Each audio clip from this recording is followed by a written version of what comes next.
Have you ever looked at your bank statement or considered a past financial decision and just thought, what was I thinking? You're a smart person, you're educated, you understand basic math, yet somehow your money decisions sometimes feel completely irrational. You're not alone, and it's not a lack of intelligence.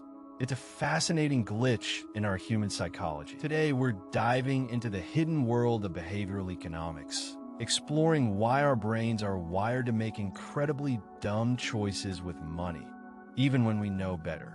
Get ready to uncover mind-blowing psychological truths that explain everything from why you overpay for things to why you can't resist a good sale.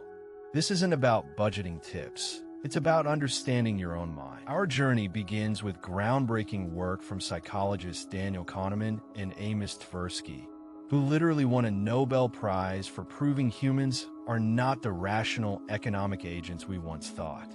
Their revolutionary prospect theory shattered the classical economic view, showing our decisions are heavily influenced by psychological factors, especially emotions. One of their most profound discoveries is loss aversion. Imagine this. How would you feel if you suddenly found $100 on the street? Pretty great, right? Now, how would you feel if you suddenly lost $100 from your wallet? Most people would say the pain of losing that $100 feels significantly worse than the pleasure of finding it. Kahneman and Tversky's research quantified this imbalance, revealing that the pain of losing something is psychologically twice as powerful as the pleasure of gaining an identical amount. This isn't just an observation. It's a fundamental asymmetry in how our brains process gains and losses, pushing us towards risk-averse behavior when facing potential losses. This bias makes you hold on to losing investments for too long, fearing the confirmed loss, or take excessive risks to avoid a sure loss. It's why you might refuse to sell a stock even if it's plummeting, hoping it will recover, rather than cut your losses and reinvest. Your brain is desperately trying to avoid that magnified feeling of regret and pain. Understanding loss aversion is key. It means you'll fight harder to avoid losing $50 than you would to gain $50. This isn't logic.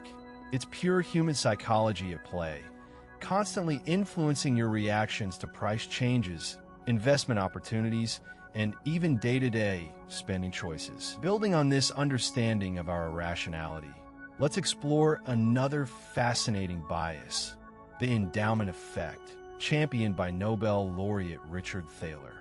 This effect demonstrates that we tend to value things we already own significantly more than identical items we don't possess. Thaler famously demonstrated this with a simple experiment involving coffee mugs.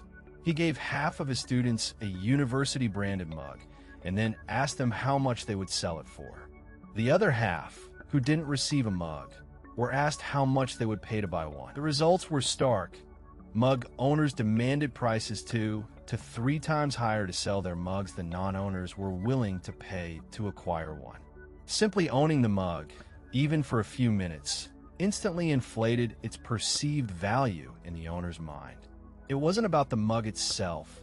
It was about their mug. This isn't limited to mugs. Think about your old car you're trying to sell, or that piece of furniture. You instinctively believe it's worth more than the market dictates because it's yours. This bias makes us cling to possessions, inflate their worth, and often miss out on better opportunities because we can't objectively assess what we already have. But what if some of our money beliefs are baked in even earlier? Psychologist Brad Klontz discovered money scripts, unconscious, deeply ingrained beliefs about money formed in childhood, often from parents or early experiences. These scripts predict our financial behaviors with startling accuracy decades later. For example, children who frequently heard phrases like, "money is the root of all evil," or "rich people are greedy," grew up to earn significantly less as adults.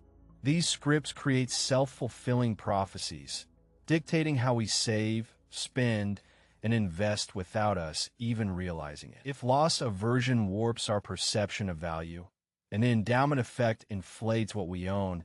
Then mental accounting, another brilliant concept by Richard Thaler, adds another layer of irrationality to our financial lives.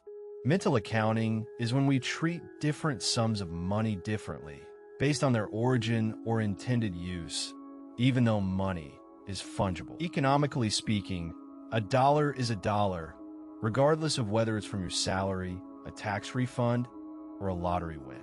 But psychologically, we compartmentalize. Imagine getting a bonus at work versus a tax refund of the exact same amount. How would you treat each sum? Thaler's research showed that people tend to spend tax refund dollars much more freely, often on luxuries or impulsive purchases, compared to salary dollars, which are typically allocated to bills or savings.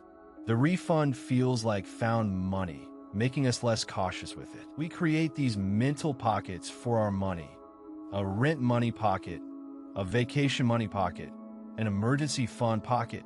While this can sometimes be useful for budgeting, it can also lead to absurd decisions, like having credit card debt accruing interest while simultaneously having a savings account with a low interest rate, because those monies are in different buckets. These hidden biases, loss aversion, the endowment effect, money scripts, and mental accounting, aren't flaws in your character. They're built-in features of the human operating system, making us predictably irrational when it comes to our finances. But recognizing them is the first step towards taking control. So, how do you combat these deep-seated psychological tendencies? First, acknowledge them.